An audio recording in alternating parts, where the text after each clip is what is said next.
Hello everyone, कैसे हैं आप सब। स्वागत है आपका एक बार फिर से गेनर एकेडमी के ऑफिशियल यूट्यूब चैनल पर। मैं रेनू आज आपके साथ डिस्कस करना चाहूँगी 12th क्लास साइकोलॉजी का हमारा 3rd अध्याय जीवन की चुनौतियों का सामना करना। तो बच्चों, हमने जो है फर्स्ट पार्ट में इस वीडियो का हाफ लेसन कंप्लीट कर चुके हैं एंड नेक्स्ट वीडियो में अब हम करते हैं कंप्लीट लेसन ये। ओके, तो उसके बाद हमारे जो नेक्स्ट टॉपिक आते हैं वो है हमारे सामने के दबाव के स्रोत।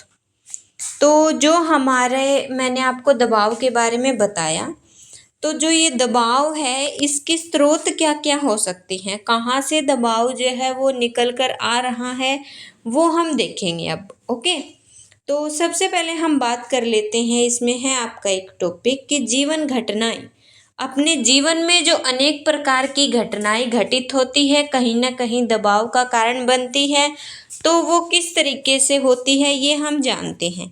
ओके, तो इसमें क्या बताया है कि हर दिन प्रतिदिन घटित होने वाली ऐसी घटनाएं या परिवर्तन जो हमारे जीवन को प्रभावित करते हैं, यानी कि बहुत सारी ऐसी घटनाएं होगी, परिवर्तन होगी जो हमारे जीवन को प्रभावित करते हैं, वो हमें दबाव में डालती है। ओके, उसके बाद है जीवन की महत्वपूर्ण घटनाएं जो है वो दबावपूर्ण हो सकती है।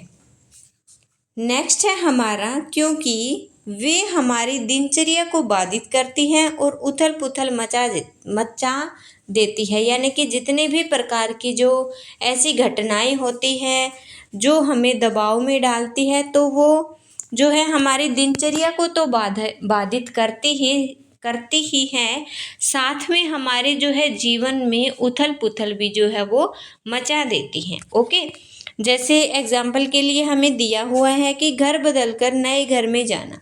तो हम जो है एक घर में रह रहे हैं, हमें जो है शिफ्ट होना है दूसरे घर में, तो सारा सामान वगैरह और वो सब वहाँ के एडजस्टमेंट करना जो है बहुत, यानी कि एक व्यक्ति को दबाव में डाल देता है। ओके, नेक्स्ट हम बात कर लेते हैं किसी दीर्घकालिक संबंध का टूट जाना, यानी कि हमारा जो है किसी के साथ बहुत अच्छी जो है बॉन्डिंग बनी हुई है, अचानक से फ्रेंड्स सर्कल में लगा लो, कहीं भी हमारा एक बहुत ही अच्छा रिश्ता बना हुआ है, अचानक से वो टूट जाता है, तो हमें जो है उस टाइम पे बहुत ज़्यादा दबाव की जो है हमें दबाव का सामना करना पड़ता है। ओके, उसके बाद हम नेक्स्ट बात कर लेते हैं। नेक्स्ट इसमें क्या बताया हुआ है कि सेकंड है हमारा परेशान करने वाली घटनाएं। परेशान करने वाली जितनी भी घटनाएं होएगी वो हमें दबाव का वो हमारा कारण बनेगी। ओके, तो इसमें क्या क्या बताया है, सबसे पहले है कि इस प्रकार के दबावों की प्रकृति व्यक्तिगत होती है, यानी कि क्या होती है व्यक्तिगत, इसलिए बताया गया है कहीं ना कहीं एक व्यक्ति के द्वारा ही दबाव उत्पन्न हो रहा है दूसरे व्यक्ति को। ओके, जो आपके दैनिक जीवन में घटने वाली घटनाओं के कारण बनी रहती हैं।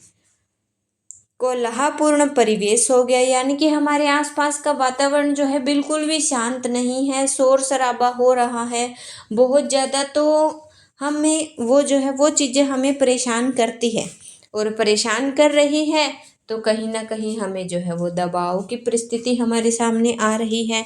फिर नेक्स्ट हम बात कर लेते हैं दिन प्रतिदिन का आना जाना लगा हुआ है, कोई आ रहा है जा रहा है, तो हमें उससे बहुत ज़्यादा डिस्टर्बेंस होती है। ओके, हमें जो है जिस पड़ोस में हम रह रहे हैं, झगड़ालू पड़ोसी मिल गए हैं, उनके साथ बोलचाल करनी पड़ेगी, झगड़ा वगैरह हो रहा है तो कहीं ना कहीं हम एडजस्ट नहीं कर पा रहे हैं। नेक्स्ट इसमें आ गया कि बिजली पानी की कमी अगर हमें महसूस हो रही है, यातायात या भीड़ भाड़ या जो है कष्टप्रद, ऐसी जो है कष्टप्रद घटनाएं हमें इत्यादि देखने को मिलती है। ओके, तो ये चीज़ें होगी हमारी परेशान करने वाली घटनाएं इसके शामिल। ओके, ये हो गया हमारा सेकंड स्रोत। नेक्स्ट हम बात कर लेते हैं अभिघातक घटनाएं। इसमें क्या होता है, अभिघातक घटनाओं के अंदर ऐसी घटनाएं जो गंभीर समय तक गंभीर समस्या लेकर आती है और लंबे समय तक चलती रहती है, जैसे अग्निकांड, रेलगाड़ी या दुर्घटना हो गई, लूटपाट, भूकंप, सुनामी इत्यादि शामिल है। इसमें क्या बता दिया कि ये जो घटनाएं होती हैं वो जो है बहुत गंभीर समस्या हमारे सामने लेकर आती है कि जल्दी से हम उसका निपटारा नहीं कर पाते हैं और जो है लंबे समय तक चलती रहती हैं। मान लो कि अग्निकांड हो गया कहीं पे। सेकंड हम बात कर लेते हैं रेलगाड़ी के जो है सामने दुर्घटना हो गई, कोई हमारे परिवार का ही कोई जो व्यक्ति है रेलगाड़ी से उसका मान लो एक्सीडेंट वगैरह हो जाता है, तो कहीं ना कहीं जो है वो हमें दबाव में डालती है। हमारे घर से भी एक बंदा भी चला जाता है और जो है उसे हम भुला भी नहीं पाते हैं उस इंसिडेंट को बाद में बहुत लंबे समय तक। ओके, लूटपाट हो गई, घर का जो है सामान सुमान वगैरह सब चोरी हो गया, तो वो चीज़ें हमें दबाव में डालती है। भूकंप आ गया, कोई सुनामी होगी बहुत ज़्यादा, यानी कि तोड़फोड़ हो जाती है, नुकसान हमें जो है देखने को मिलता है और ये दबाव बहुत लंबे समय तक चलता रहता है। ओके, और इसमें क्या बता दिया, इस प्रकार की घटनाओं का प्रभाव कुछ समय बीत जाने के बाद हमें जो है वो दिखाई पड़ता है तथा कभी कभी ये प्रभाव दुश्चिंता का रूप ले लेती है। अतीत अवलोकन, अतीत की बातें हम बार बार जो है रिपीट करते हैं, जो है स्वप्न तथा अंतर्वेदी द्विविचार हमारे सामने आने लग जाते हैं के रूप में जो है सतत रूप से जो है वो बनी रहती है। ओके, उसके बाद हम बात कर लेते हैं, नेक्स्ट है हमारा कि मनोवैज्ञानिक प्रक्रिया तथा स्वास्थ्य पर दबाव का प्रभाव। इसमें हम क्या जानेंगे कि जो है सबसे पहले मनोवैज्ञानिक प्रक्रिया तथा स्वास्थ्य पर दबाव का किस तरीके से प्रभाव पड़ता है वो हम देखेंगे। सबसे पहले हम बात कर लेते हैं संवेगात्मक प्रभाव, यानी कि हमारे संवेगों के ऊपर जो है वो दबाव का कैसे प्रभाव पड़ रहा है ये हम देख लेते हैं। वे व्यक्ति जो दबावग्रस्त होते हैं प्राय आकस्मिक मन स्थिति परिवर्तन का अनुभव करते हैं तथा सनकी की तरह व्यवहार करते हैं, जिसके कारण वे परिवार तथा मित्रों के विमुख हो जाते हैं। ओके, तो जो है सांवेगिक रूप से जो है वो बहुत ज़्यादा जो है परेशानी हमें देखने को मिलती है एक व्यक्ति के अंदर। ओके, इसमें और क्या बताया गया है कि दुष्चक्र जो है वो प्रारंभ होना जिससे विश्वास की कमी होती है तथा जिसके कारण फिर और भी गंभीर संवेगात्मक समस्याएं जो है उत्पन्न हो जाती हैं। उदाहरण के लिए इसमें क्या क्या बता दिया कि दुश्चिंता तथा अवसाद की भावनाएं, शारीरिक तनाव में वृद्धि होने लग जाती है, मनोवैज्ञानिक तनाव में वृद्धि तथा आकस्मिक मन स्थिति परिवर्तन हमें जो है सांवेगिक प्रभाव के अंदर देखने को मिलता है। ओके, उसके बाद नेक्स्ट हम बात कर लेते हैं शरीर क्रियात्मक प्रभाव की। तो इसमें सीधा सीधा हम देखेंगे कि हमारे दबाव का जो है हमारे शरीर के ऊपर क्या प्रभाव पड़ रहा है, तो वो हम देख लेते हैं। जब शारीरिक या मनोवैज्ञानिक दबाव मनुष्य के शरीर पर क्रियाशील होते हैं तो शरीर में यानी कि कुछ हार्मोन्स जैसे कि एड्रेनलिन तथा कार्टिसोल्स का स्राव होता है। ओके, ये हार्मोन्स क्या करते हैं, व्यक्ति की हृदय गति को बढ़ा देते हैं, रक्तचाप के स्तर को नियंत्रण में नहीं रख पाते हैं और जो है उपापचय तथा शारीरिक क्रिया में विशिष्ट परिवर्तन कर देते हैं। यानी कि क्या होगा, जब हम शरीर क्रियात्मक प्रभाव की बात करते हैं, दबाव का प्रभाव जो शरीर के ऊपर पड़ता है, तो क्या होता है कि व्यक्ति हार्मोन्स रिलीज करता है दबाव के कारण, जो उसके ये हार्मोन्स जो है एक व्यक्ति की हृदय गति को बढ़ा देगा, रक्तचाप के स्तर को बढ़ा देगा, बीपी वगैरह जिससे होती है व्यक्तियों को, उपापचय जो है खाना पीना जो है अच्छे से पचेगा नहीं, वो सब यानी कि बहुत ज़्यादा यानी कि समस्या में एक व्यक्ति जो है वो पड़ जाता है। ओके, उसके बाद हम बात कर लेते हैं संवेगात्मक प्रभाव की, यानी कि संज्ञानात्मक प्रभाव। हमारे संज्ञान मस्तिष्क में किस तरीके से एक दबाव का प्रभाव हमें देखने को मिलता है वो हम जानते हैं इसमें। ओके, तो इसमें क्या है कि उच्च दबाव के कारण उत्पन्न यह पीड़ा कुछ व्यक्ति में ठोस निर्णय लेने की क्षमता को तेजी से घटा देती है। यानी कि हम बात कर लेते हैं संज्ञानात्मक की, तो संज्ञान हमारा मस्तिष्क हो गया। मस्तिष्क हमारा करता है काम क्या कि हम समस्याओं का समाधान किस तरीके से कर पा रहे हैं। हमारे सामने अगर कोई समस्या आ गई तो हमें उचित निर्णय लेने की पावर जो होती है हमारे मस्तिष्क के पास। तो क्या करता है, इस स्थिति में जब व्यक्ति दबाव में होता है तो उसकी ठोस ठोस या छोटे से टॉपिक के ऊपर निर्णय लेने की क्षमता जो है वो बहुत ही डाउन चली जाती है। ओके, और इसमें बता दिया नेक्स्ट कि एकाग्रता में कमी या न्यूनीकृत अल्पकालिक स्मृति भी दबाव के संज्ञानात्मक प्रभाव हो सकते हैं। यानी कि एक व्यक्ति जो है एकाग्रता की कमी उसमें हमें देखने को मिलती है, एक जगह ध्यान नहीं लगा पाता है व्यक्ति, अल्पकालिक स्मृति उसकी हो जाती है। यानी कि उसे जो है पढ़ा लिखा कुछ जल्दी ज़्यादा टाइम तक याद नहीं रह पाता है। ओके, तो ये कारण जो है हमें दबाव संज्ञानात्मक प्रभाव के अंदर हमें देखने को मिलते हैं। नेक्स्ट हम बात कर लेते हैं व्यवहारात्मक प्रभाव की, कि दबाव के कारण एक व्यक्ति के व्यवहार जो है वो किस तरीके से प्रभावित होता है। उस दौरान व्यक्ति जो है क्या क्या उसके बिहेवियर में चेंज आता है, किस तरीके से एक व्यक्ति साधारण रहकर जो है वो अपने आप में ही उलझ जाता है। ओके, तो इसमें क्या बता दिया हमें कि दबाव का प्रभाव हमारे व्यवहार पर कम पौष्टिक भोजन करने, यानी कि व्यक्ति जो है वो पौष्टिक भोजन नहीं करेगा बिल्कुल भी, उत्तेजित करने वाले पदार्थों जैसे जो है एक व्यक्ति मान लो दबाव में है बहुत ज़्यादा, उसे कुछ भी अच्छा नहीं लग रहा है तो क्या सोचेगा कि जो है मैं वो नशीले पदार्थ हो गए जैसे कि कैफीन हो गया, और सेवन इसका अधिक सेवन करेगा, सिगरेट होगी, मद होगी और जो अन्य प्रकार की औषधियाँ होगी जो उसके स्वास्थ्य को जो है वो खराब करेगी। साथ साथ जो है एक टाइम के लिए उसे अच्छा लगेगा, उसका दबाव कम होएगा, बट जो है कहीं ना कहीं बाद में जो है उसे वो कष्ट हानिकारक होती हैं वो सारी चीज़ें। तो जब प्रभाव पड़ता है व्यक्ति के व्यवहार को, जब व्यवहार की बात आती है, व्यक्ति जब दबाव में होता है तो ये सारी चीज़ें एक व्यक्ति जो है वो अपने व्यवहार में शामिल कर लेता है। पौष्टिक भोजन की बजाय जो है वो शराब वगैरह पिएगा या नशे करेगा, अनेक प्रकार के सिगरेट, तम्बाकू, वो सब। ओके, तो ये सब इसमें बताया गया है। और इसमें क्या है कि अत्यधिक सेवन करने में परिलक्षित होता है।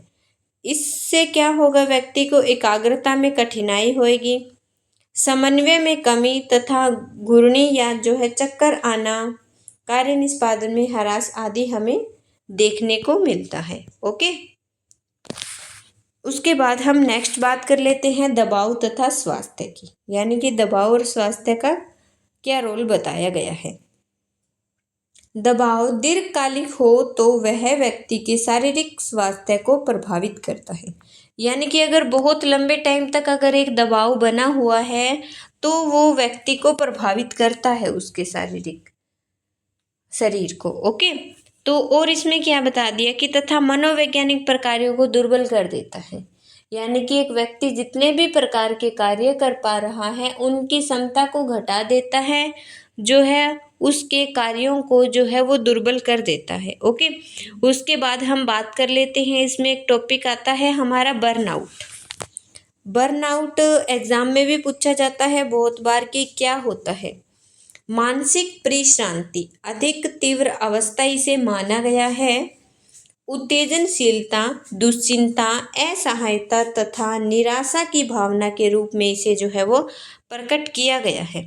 ओके, कि इसमें क्या बता दिया कि एक तो मानसिक परिश्रांति हो गया, अधिक तीव्र अवस्था जो है बर्नआउट को माना गया है कि व्यक्ति अगर बहुत ज़्यादा दबाव में है तो एकदम से बहुत ज़्यादा उत्तेजनशील हो जाता है, दुश्चिंता का शिकार हो जाता है, असहाय तथा निराशा की भावना उसके अंदर प्रकट होने लग जाती है। वो स्थिति जब एक व्यक्ति के सामने आती है तो बर्नआउट, और बर्नआउट शायद इसमें ये भी है कि किस तरीके से उसको बाहर निकाला जाए, वो है एक मानसिक परिश्रांति है। यानी कि ये चीज़ें तो उसके अंदर बन रही है, उत्तेजनशीलता होगी, दुश्चिंता होगी, निराशा की भावना होगी। ये सारी चीज़ें जो है एक व्यक्ति किस तरीके से इसके ऊपर जो है वो कंट्रोल कर सकता है, कैसे इसे बाहर निकाल सकता है, इस स्थिति को हम बर्नआउट जो है वो कह सकते हैं। शारीरिक, संवेगात्मक तथा अस्वस्थ प्रकट होती है। निराशा की मनोवैज्ञानिक परिश्रांति की इसी अवस्था को जो है वो बर्नआउट कहते हैं। ओके, नेक्स्ट हम बात कर लेते हैं सामान्य अनुलक्षण संश्लेषण, जो है हैंस सेल्वे के द्वारा 1945 में दिया गया है। GAS के अंतर्गत जो है वो 3 चरण इसमें बताए गए हैं। सबसे पहले हम बात कर लेते हैं सचेत प्रतिक्रिया की। इसमें क्या होता है कि किसी हानिकारक उद्दीपक या दबाव कारक की उपस्थिति के कारण एड्रिनल स्पियूस कोर्टेकस तंत्र का सक्रिय हो जाता है, अतः व्यक्ति संघर्ष या प्लान की तैयारी के लिए चला जाता है। यानी कि जब व्यक्ति आता है, सचेत प्रतिक्रिया के अंतर्गत बताया गया है कि जब एक व्यक्ति दबावपूर्ण स्थिति में आता है तो मैन है व्यक्ति के अंदर संघर्ष या प्लान, या तो वो संघर्ष करेगा कि मैं इस दबाव का सामना कर सकता हूँ बहुत अच्छे तरीके से, खुद के अंदर जो उसे कॉन्फिडेंस है कि हाँ मैं ऐसा कर लूँगा। नेक्स्ट हम बात करें इसमें पलायन की अवस्था भी हमें देखने को मिलती है कि व्यक्ति दबाव को देखते ही ये सोचेगा कि मेरे से ये नहीं हो पाएगा, मैं यहाँ पे नहीं टिक सकता, यहाँ से मेरे को भाग जाना चाहिए। ओके, तो 2 स्थिति सचेत प्रतिक्रिया में जो है हमें बताई गई है। ओके, नेक्स्ट हम बात कर लेते हैं प्रतिरोध का चरण। इसके नाम से ही स्पष्ट हो रहा है, इसमें क्या बताया गया है कि प्राणुकंपी तंत्रिका तंत्र शरीर के संसाधनों को अधिक सावधानी पूर्वक उपयोग करने को उद्यत करता है, खतरे के सामने देखकर मुकाबला करने का प्रयास करता है। प्रतिरोध का चरण इसे माना गया है, यानी कि जैसे ही दबाव आया तो हम उसका पूरे तरीके से प्रतिरोध कर रहे हैं, मुकाबला कर रहे हैं अच्छे तरीके से। इसमें हमारी हेल्प करता है प्राणुकंपी तंत्रिका तंत्र, क्योंकि यह तंत्रिका तंत्र जो है हमारे सामने दबाव आ रहा है तो उससे हमें लड़ने के लिए हमारी जो है वो हेल्प करता है, हमें भी आइडियाज़ देता है कि हम किस तरीके से जो है इस सिचुएशन से बाहर आ सकते हैं। तो शरीर के संसाधनों का अधिक सावधानी पूर्वक उपयोग करके किस तरीके से हम दबाव का मुकाबला कर सकते हैं, वो होता है हमारा प्रतिरोध चरण के अंतर्गत, उन सबको शामिल किया गया है। ओके, उसके बाद हम बात कर लेते हैं परिश्रांति तंत्र की चरण की। इसमें क्या बताया हुआ है, इसमें आ गया हमारा सचेत प्रतिक्रिया तथा प्रतिरोध चरण में कार्यरत शरीर क्रियात्मक तंत्र अप्रभावी हो जाते हैं तथा दबाव से संबंध रोगों जैसे उच्च रक्तचाप की संभावना जो है इसमें बढ़ जाती है। ओके, उसके बाद हम बात कर लेते हैं, नेक्स्ट टॉपिक आता है हमारा दबाव तथा प्रतिरक्षा तंत्र। प्रतिरक्षा तंत्र क्या है वो हम जान लेते हैं। प्रतिरक्षा तंत्र पता है क्या होता है कि जब एक व्यक्ति दबाव में है, यानी कि दबाव का टॉपिक चल रहा है हमारा, तो इसी के ऊपर हम ज़्यादा बात करते हैं कि दबाव तो उसके अंदर आ रहा है। दबाव अगर कोई व्यक्ति दबाव से पीड़ित है तो उसका जो है शरीर दुबला पतला हो जाएगा, बीमार रहना स्टार्ट हो जाएगा। ओके, तो प्रतिरक्षा तंत्र का काम क्या होता है कि उसके अंदर आ रही बीमारियों से लड़ने की क्षमता उसे प्रदान करता है, यानी कि क्या चीज़ है ऐसी जो उसे कमज़ोर कर रही है।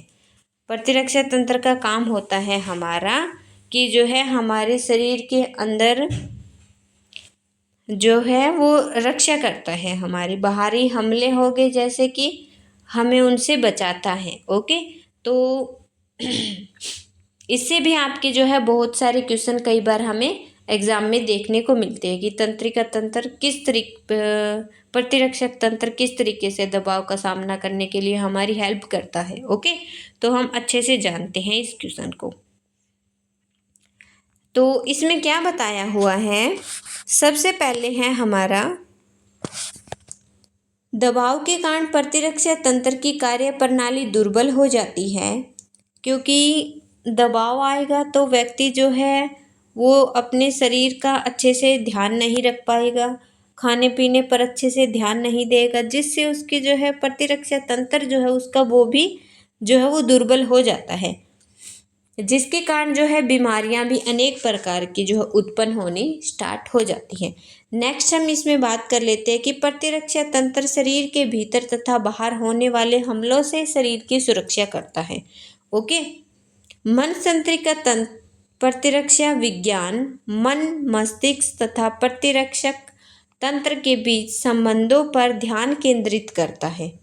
यह प्रतिरक्षक तंत्र दबाव के प्रभाव का अध्ययन करता है। ओके, नेक्स्ट हम बात कर लेते हैं इसमें प्रतिरक्षक तंत्र जो है वो श्वेत रक्त कोशिकाएं या श्वेताणु बाह्य तत्वों एजेंटों जैसे वायरस को पहचान कर नष्ट कर देता है, यानी कि जो हमारे शरीर के लिए हानिकारक होते हैं उन वायरस को पहचान कर जो है वो तंत्रिका तंत्र जो है वो उन वायरस को पहचान कर उसको नष्ट कर देता है, जिसके द्वारा रोग प्रतिकारकों का निर्माण भी होता है। ओके, नेक्स्ट हम इसमें बात कर लेते हैं, नेक्स्ट टॉपिक हमारा बन के आता है इसमें कि प्रतिरक्षक तंत्र में टी कोशिकाएं, बी कोशिकाएं तथा प्राकृतिक रूप से नष्ट करने वाली कोशिकाएं सहित कई प्रकार के श्वेताणु पाए जाते हैं हमारे शरीर के अंदर। ओके, टी कोशिकाएं जो है हमला करने वालों को नष्ट करती हैं तथा बी कोशिकाएं, यहाँ पे बी आएगा और आप कंफर्म कर लीजिएगा बुक में कौन सी क्या दिखाई गई, यहाँ पे मिस्टेक हुई है। टी कोशिकाएं हमला करने वालों को नष्ट करती है तथा बी सहायक कोशिकाएं जो है प्रतिरक्षात्मक क्रियाओं में वृद्धि करती है। ओके, नेक्स्ट हम बात कर लेते हैं दबाव का सामना करना, यानी कि एक दबाव का सामना हम किस तरीके से कर सकते हैं वो हम देख लेते हैं। वो तरीके जिससे हम अपने आप को शारीरिक दबाव तथा मानसिक दबाव से बाहर निकालते हैं, यानी कि क्या होता है कि ऐसे कौन से तरीके हो सकते हैं जिससे एक व्यक्ति अपने आप को शारीरिक और मानसिक दोनों तरीकों से बाहर निकाल सकता है अपने आप को, तो वो हो गया हमारा दबाव का सामना करना। ओके, और इसमें क्या बता दिया सामना करने में, जान लेते हैं। दबाव के प्रति एक गद्यात्मक स्थिति विशिष्ट प्रतिक्रिया है। यह दबावपूर्ण स्थितियों या घटनाओं के प्रति कुछ निश्चित मूर्त अनुक्रियाओं का समुच्चय होता है, जिसका उद्देश्य समस्या का समाधान करना तथा दबाव को कम करना होता है। सामना करने का मतलब हो गया हमारा कि एक व्यक्ति जो है अपने दबाव को किस तरीके से कम कर सकता है और जो है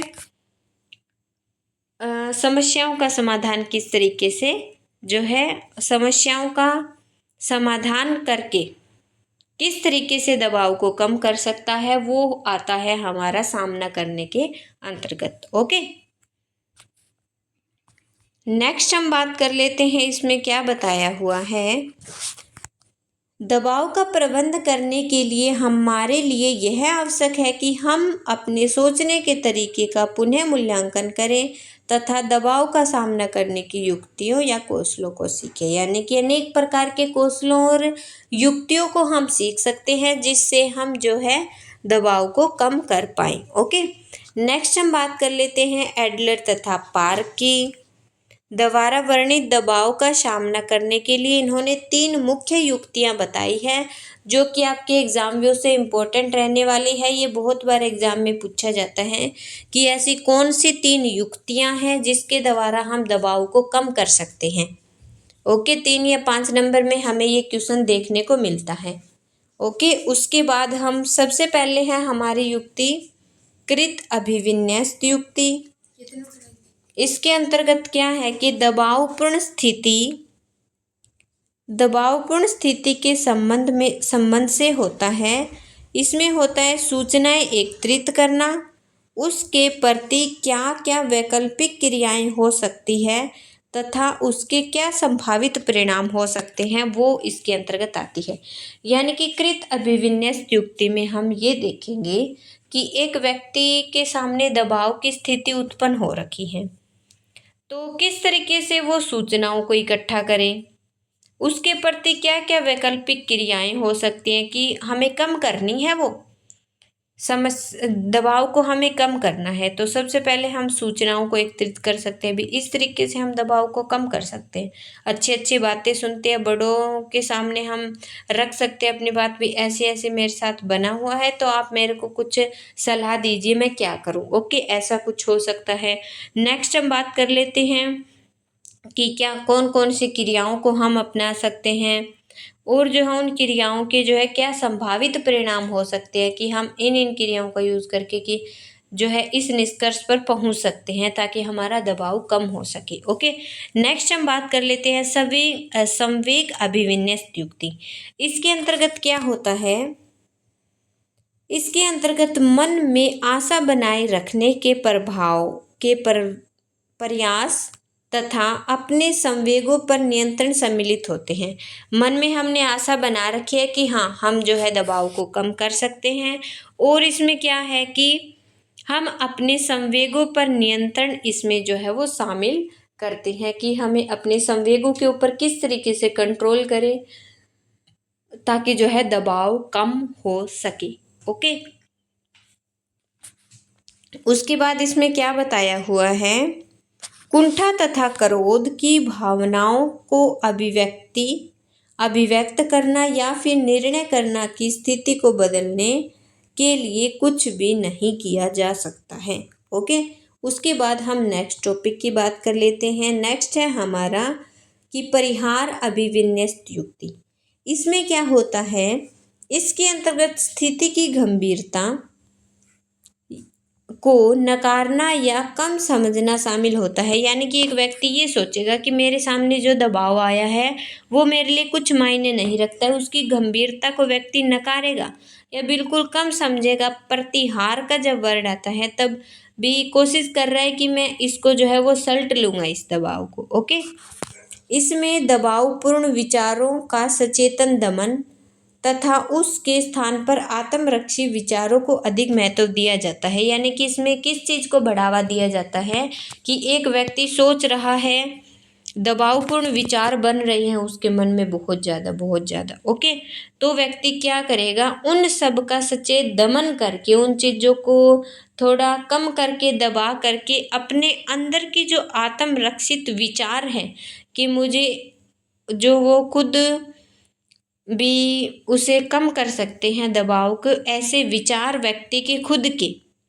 उनको वहाँ पर जो है प्रतिस्थापन करना शामिल माना गया है इसके अंतर्गत। ओके, नेक्स्ट हम टॉपिक की बात कर लेते हैं। इसमें आता है हमारा लेजार्स तथा फोकमैन के अनुसार जो है सामना करने की अनुक्रियाएं बताई हुई है। सबसे पहले है समस्या केंद्रित युक्तियाँ समस्या पर व्यवहारों के द्वारा होती हैं। ऐसा में क्या होती है कि रचनाएं एकत्रित करने, घटनाओं को परिवर्तन करने तथा विश्वासों और प्रतिबद्धता को जो है वो परिवर्तन करने के लिए किया जाता है। ये व्यक्ति की जागरूकता में वृद्धि करती है, ज्ञान के स्तर को बढ़ाती है तथा दबाव का सामना करने के लिए संज्ञानात्मक तथा व्यवहारात्मक विकल्पों में जो है वृद्धि करती है। ओके, उसके बाद हम नेक्स्ट बात कर लेते हैं संवेग केंद्रित की। इसमें क्या होता है कि संवेग केंद्रित युक्तियों पर मुख्यतः मनोवैज्ञानिक परिवर्तन लाने हेतु उपयोग की जाती है, जिससे घटना लाने में परिवर्तन अल्पतम प्रयास करते हुए उसके कारण होने वाले संवेगात्मक विघटन के प्रभावों को सीमित किया जा सके। ओके, नेक्स्ट हम बात कर लेते हैं इसमें हमारे जो है दबाव प्रबंधन तकनीकों की, कि दबाव का प्रबंध करने के लिए हम किन किन तकनीकों को जो है वो अपना सकते हैं। तो इसमें क्या है कि उच्च रक्तचाप, हृदय रोग, अल्सर, मधुमेह और यहाँ तक कि कैंसर भी कड़े दबाव से संबंध होते हैं। जीवन शैली में परिवर्तनों के कारण में नियंत्रण वृद्धि हो रही है और जो है विश्रांति की तकनीक जो है वो पूरे शरीर को शांत करना इसमें शामिल किया गया है। इसमें कौन सी है विश्रांति की तकनीक जो है वो हम जान लेते हैं। अब सब इसमें क्या बताया गया है कि यह निष्क्रिय कौशल हैं जिसके द्वारा दबाव के लक्षणों तथा बीमारियों जैसे उच्च रक्तचाप हो गया, हृदय रोग हो गया और जो अनेक हृदय रोग के प्रभाव में कमी की जा सकती है। प्राय विश्रांति शरीर के निचले भाग से प्रारंभ होती है तथा मुख की पेशियों को इस तरीके से लाया जाता है कि संपूर्ण शरीर जो है वो विश्राम की स्थिति में आ जाता है। इस तकनीक में क्या होता है, कई बार पूछा भी जाता है विश्रांति की तकनीक क्या है। तो इसमें व्यक्ति के साथ क्या जाता है कि उसे एक मेज के ऊपर सीधा लेटा दिया जाता है और कुछ ऐसा यंत्र या युक्तियां होती है जो व्यक्ति के यानी कि पैरों से शुरू करके मुख तक इस प्रक्रिया को लाया जाता है और धीरे धीरे करके जो है व्यक्ति जो है बिल्कुल विश्राम की स्थिति में आ जाता है और जो है दबाव के ऊपर जो है वो दबाव से जो है वो सामना करने में पूरी तरीके से निपुण हो जाता है। ओके, नेक्स्ट हम बात कर लेते हैं ध्यान प्रक्रियाओं की, कि ध्यान लगाकर हम किस तरीके से दबाव को जो है वो कम कर सकते हैं। ध्यान केंद्रित तथा ध्यान को पुनः केंद्रित कर चेतना की परिवर्तित स्थिति उत्पन्न की जा सके। इसमें एकाग्रता को इतना पूर्ण रूप से केंद्रित किया जाता है कि ध्यानस्थ व्यक्ति किसी बाह्य उद्दीपन के प्रति अभिज्ञ हो जाता है, एक भिन्न स्थिति में जो है वो पहुंच जाता है। यानी कि अगर एक व्यक्ति को ध्यान केंद्रित करवाया जाता है किसी एक जगह पे, तो दबाव की स्थिति से जो है वो पीछे हटता चला जाता है और एक जगह पर अपना ध्यान केंद्रित कर पाता है। धीरे धीरे करके उसका दबाव भी कम होने लग जाता है। ओके, नेक्स्ट हम इसमें बात कर लेते हैं जैव प्रतिप्राप्ति तथा बायो फीडबैक। इसमें क्या है कि हमारे द्वारा मशीन को कैसा फीडबैक दिया जा रहा है, यानी कि एक व्यक्ति को कैसा फीडबैक मिल रहा है। प्राय इसके साथ विश्रांति प्रशिक्षण का भी उपयोग किया जाता है। किस तरीके से हम दबाव को कम कर सकते हैं, हम जो युक्तियां अपना रहे हैं, एक व्यक्ति से हमें उसके क्या रिजल्ट मिल रहे हैं, वो इसमें शामिल किया गया है। ओके, नेक्स्ट हम बात कर लेते हैं सृजनात्मक मानस प्रत्यक्षीकरण। इसमें क्या होता है कि सृजनात्मक मानस प्रत्यक्षीकरण एक आत्मनिष्ठ अनुभव है जिसमें प्रतिमा तथा कल्पना का उपयोग किया जाता है। यदि व्यक्ति का मन शांत हो, शरीर विश्राम अवस्था में हो तथा आंखें बंद हो तो मानस प्रत्यक्षीकरण जो है वो बहुत ही सरल हो जाता है।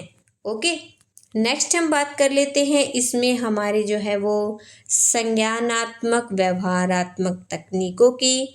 तो इसमें क्या बताया है हमें, इन तकनीकों का उद्देश्य व्यक्ति के विरुद्ध संचरित दबाव के विरुद्ध संचरित करना होता है। दबाव संचारण प्रशिक्षण भी इसके अंतर्गत जो है वो शामिल किए गए हैं। ओके, नेक्स्ट टॉपिक आता है हमारा जीवन कौशल, कि हमारे जीवन में कौन कौन से कौशलों का उपयोग करके हम दबाव को कम कर सकते हैं। यह ऐसी विशेषता है जिसे व्यक्ति के अंदर खोजा जाता है, यानी कि जीवन कौशल। व्यक्ति के ऐसे कौन से कौशल हैं जीवन के अंदर उनको हम जानेंगे। जीवन कौशल अनुकूली तथा सकारात्मक व्यवहार की वे योग्यताएं हैं जो व्यक्तियों को दैनिक जीवन की मांगों और चुनौतियों को प्रभावी ढंग से निपटने में जो है वो सहायता करती है, उसे सक्षम बनाती हैं। यानी कि एक व्यक्ति के ऐसे कौन से गुण हैं, विशिष्ट गुण हैं, जो उसके सामने किसी भी प्रकार की समस्या आ जाए, कोई दबाव आ जाए, तो वह पूरी तरीके से उसका निपटारा कर पा रहा है। किस कारण? अपने जीवन के कौशलों के कारण। उसके पास एक योग्यता है, क्षमता है कि हाँ वो जो है दबाव को कम कर पा रहा है। ओके, तो वो चीज़ें आती है हमारे जीवन कौशलों के अंतर्गत। और इसमें क्या बता दिया कि जो अग्नहिता एक ऐसा व्यवहार या कौशल है जो हमारी भावनाओं, आवश्यकताओं, इच्छाओं और विचारों के सुस्पष्ट तथा विश्वासपूर्ण संप्रेषण में हमारी जो है वो सहायता करता है। नेक्स्ट हम बात कर लेते हैं इसमें समय प्रबंधन। ये हमारे कुछ कौशल है जीवन के। सविवेक चिंतन करने के द्वारा हम दबाव को कम कर सकते हैं, समय का प्रबंध करके हम कर सकते हैं, संबंधों में सुधार हम कर सकते हैं बहुत अपने थिंकिंग प्रोसेस के द्वारा। ओके, स्वयं की देखभाल करके हम जो है वो दबाव को कम कर सकते हैं। असहायक आदतों पर विजय पाकर हम जो है वो दबाव को कम कर सकते हैं। स्वास्थ्य, सकारात्मक स्वास्थ्य के ऊपर बढ़ावा देना, अच्छे तरीके से आहार, व्यायाम करना, सकारात्मक अभिवृत्ति को बनाए रखना, सकारात्मक चिंतन के ऊपर ध्यान देना, और जो सामाजिक अवलंबन, ये सारी चीज़ें जो हैं हमारे जीवन कौशल के अंतर्गत जो है वो शामिल की गई हैं। ओके, तो बच्चों ये होता है हमारा थर्ड लेसन बिल्कुल कंप्लीट। इसके क्वेश्चन आंसर आपको नेक्स्ट वीडियो में प्रोवाइड करवा दिए जाएंगे।